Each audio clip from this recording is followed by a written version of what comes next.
different types of housing across town.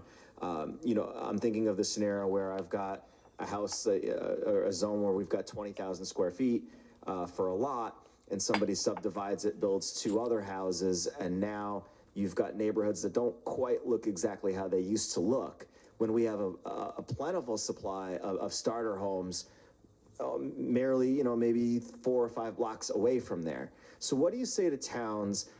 Do you think that there's room in this type of a proposal to allow towns a greater say and maybe where some of these 5,000 square foot lots would be located? Does it have to be, you have to allow them everywhere? Or do you think there's a middle ground? Yeah, I appreciate that, Representative Zillow. It's a good pleasure to see you. I will clarify one of your comments I heard from the previous person too that you just said. It doesn't require this everywhere.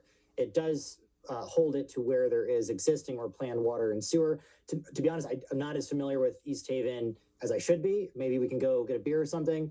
But the general idea of the bill is to focus this where there is the type of infrastructure to support this type of density. So, if there are, you mentioned 7,500 square feet in certain zones, I suspect that's probably where there is existing water infrastructure now. I don't know how old it is. I suspect just like everywhere else in Connecticut, it probably needs some state help to upgrade those. So I think that is the upside of this bill and, the housing growth plan in general, that we want to see this in the places that it makes sense. I don't know if 25,000 square feet is up off of sewer or otherwise. But I do think, as this is witnessed in other states, this is a tried and true place where density does make sense. I would also, plead ignorance to a statement you said about plentiful starter homes in East Haven. I caution, I don't know if that is true based on the availability of units across the country or across the state and market prices. But if that is true, then that's great.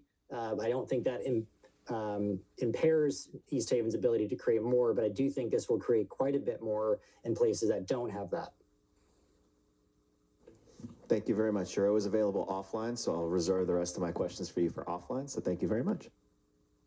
I just have, if you could just address, we've heard from people that had concerns about SB151, about the MS4, the stormwater drainage, about infrastructure issues and the height of the buildings, which I know you did address in your testimony, but if you could just reiterate that so we hear it twice.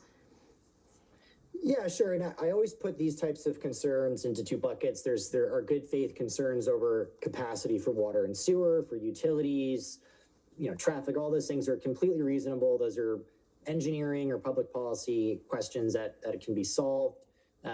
This bill does not contemplate them because they are already laws. I know you based this under the Maryland bill. I'm sure it's the same issue there.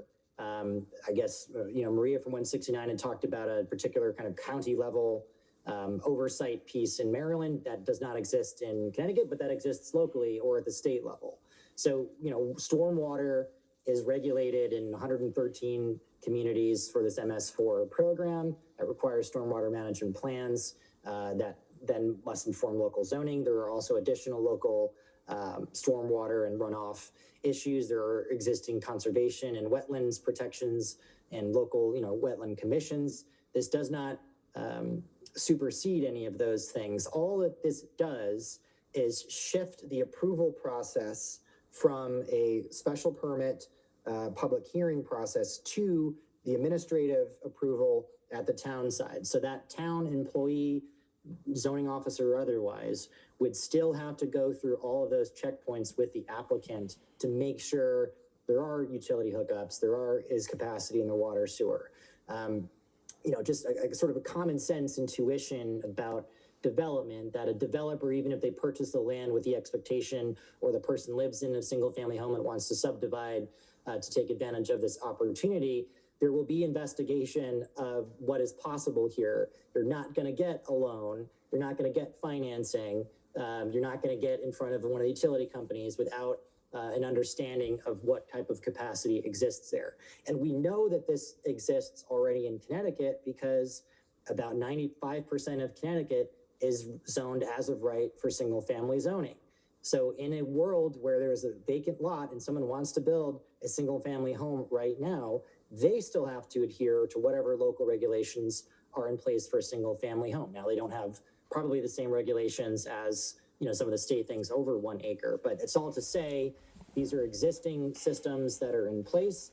I would agree probably with everybody that's dealt with these systems. The resources aren't there. There's still quite a bit of funding that needs to be done, and probably allocation of resources at the COG level to give towns that don't have capacity to do these the support to do so. But these systems already exist and are not impacted by this bill.